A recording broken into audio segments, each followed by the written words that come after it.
everyone. Hello, Standard Third. Today we will learn about the chapter 7 Sea Song. देखो, Sea Song. Have you ever collected shells? Enjoy this poem about the shell that song. Shell यानी कि खोल, शंख आप जिसको कहते हो in another word. तो ये पोयम सी सॉन्ग है. सी यानी कि हमें पता है और उसका ही गीत है सी के बारे में, ओशन. ये लड़का है, उसको एक खोल मिलता है यानी कि शेल मिलता है. देखो पोयम कहाँ है. सी song. I found a shell, a curly one, lying on the sand. I picked it up and took it home, cold inside my hand. ये लड़का है, ये कहता है कि I found a shell. मुझे एक शेल मिला है, एक खोल मिला है जो सी बैंक था वहाँ से, और वह करली वन यानी कि वो तिरंगित था, घुघराला था ऐसा. लाइंग ऑन द सैंड, वो इस रेत पर पड़ा था. लाइंग ऑन द सैंड, मैंने उठाया. I picked it up and took it home, और मैंने इस शंख को उठाया और मैं उसको अपने घर ले गया. कॉल्ड इनसाइड माई हैंड, और मैंने अपने हाथ पर ऐसे पकड़ा. Mommy looked at it and then she held it to my ear, and from the shell there come a song, soft and sweet and clear. फिर क्या हुआ?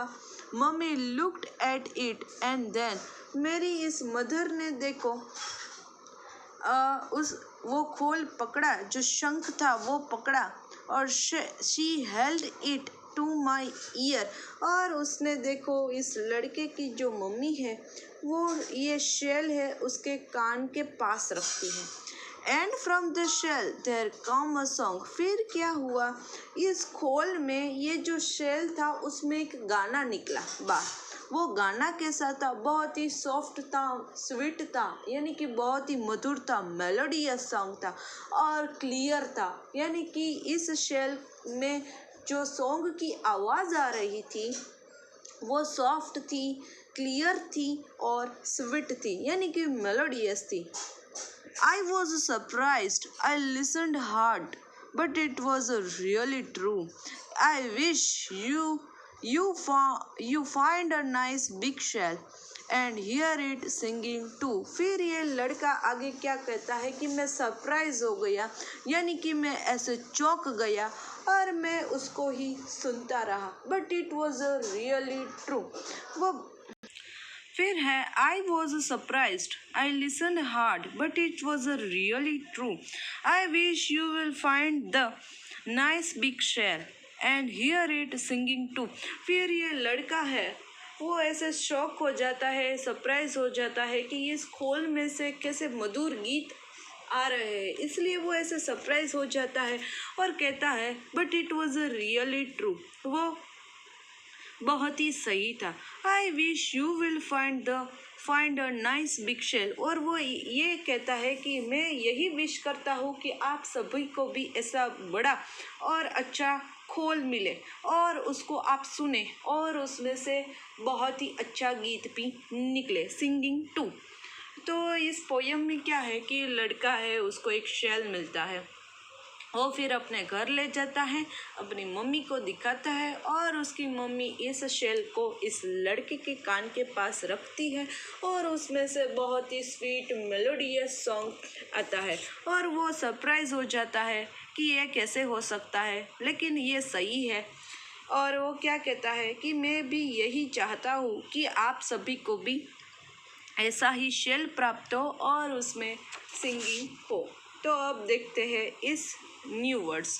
शेल यानी कि खोल, हेल्ड यानी कि पकड़ा, सरप्राइज्ड यानी कि चौंक जाना, करली यानी कि घुघराला और तिरंगिया, क्लियर यानी कि बहुत ही क्लियर होता है, वो सिंपल वर्ड है क्लियर.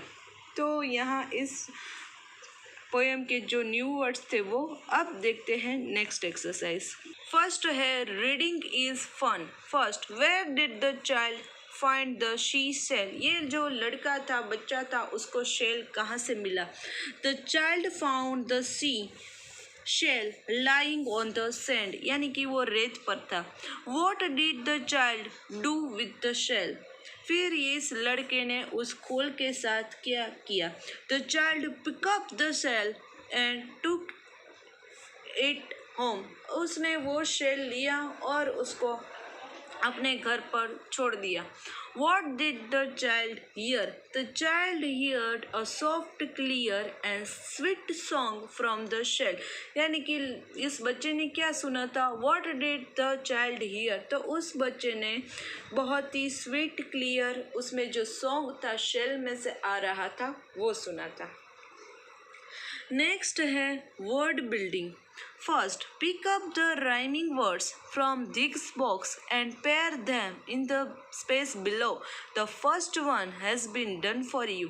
Found, तो यहाँ हमें क्या करना है कि हमें राइमिंग वर्ड्स उसकी पैर बनानी है और कुछ नहीं है। यहाँ हम राइमिंग वर्ड बनाएंगे इस हेल्प बॉक्स की हेल्प से। तो फर्स्ट है फाउंड, सेकंड होगा कॉल्ड, फाउंड साउंड, ये फर्स्ट पेयर है। देखो फाउंड और साउंड, उसकी तरह हमें दूसरी 4 पेयर्स बनानी है। तो cold bold, took look, sand hand, फिर क्या है सेंड हैंड और टमी मम्मी। इसी तरह found sound, cold bold, third में टुक लुक, फोर्थ में सेंड हैंड, फिर फिफ्थ में मम्मी और टमी। अब next exercise, fill in the blanks with the opposite words choosing from the box below. The first one has been done for you. इस help book की वजह से अब यहाँ हमें जो ऑपोजिट वर्ड्स है यानी कि एंटोनियम्स है वो हमें लिखने हैं।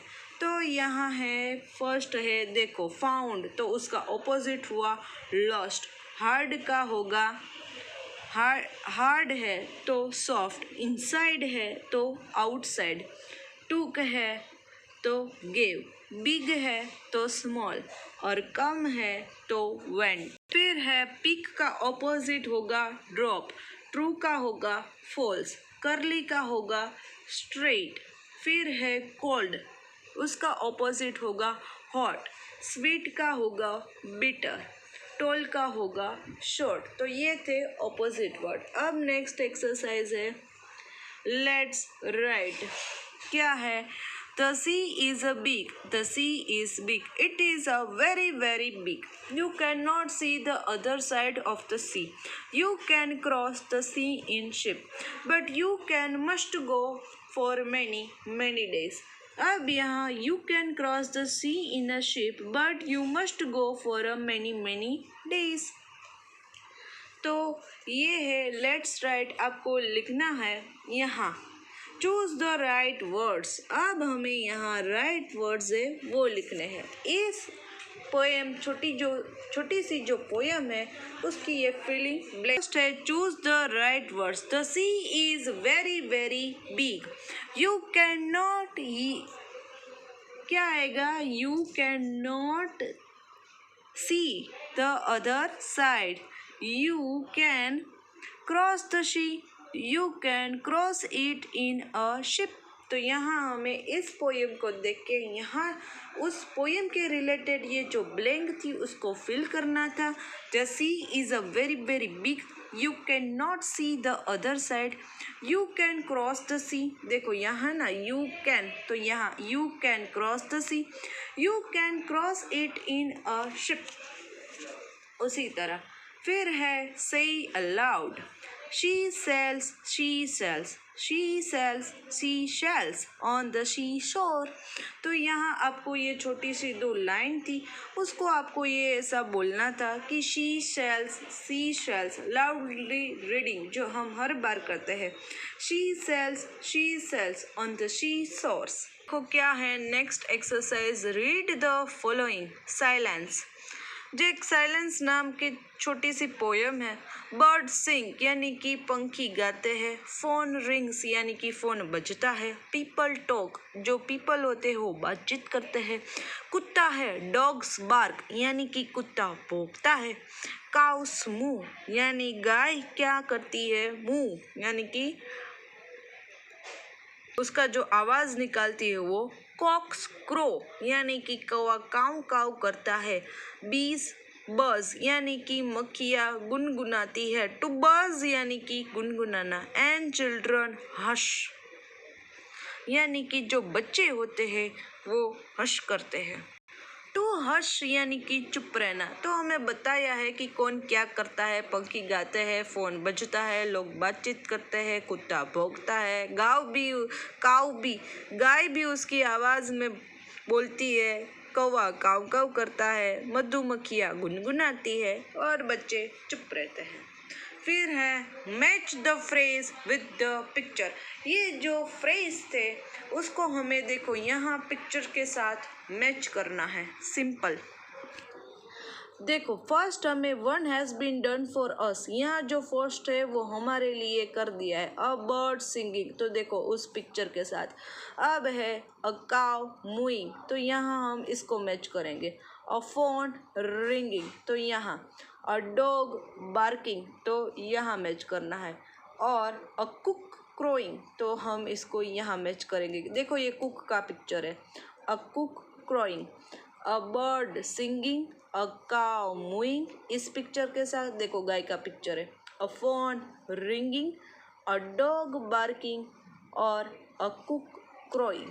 तो यहाँ हमें इस एक्सरसाइज में match the phrase with the picture, यानी कि ये जो फ्रेज है a bird singing, a cow mooing, उसको हमें सिर्फ पिक्चर के साथ मैच करना था, जो यहाँ कर दिया। एज वेल एज ये एक्सरसाइज कंप्लीट होती है और हमारा चैप्टर 7 सी सॉन्ग वो भी कंप्लीट होता है। इस चैप्टर की आपको पीडीएफ मिल जाएगी। चैप्टर ही बहुत इजी है, पोएम भी इजी है। एक दो या 3 बार पढ़ना समझ में आ जाएगा। So till then have a nice day to all.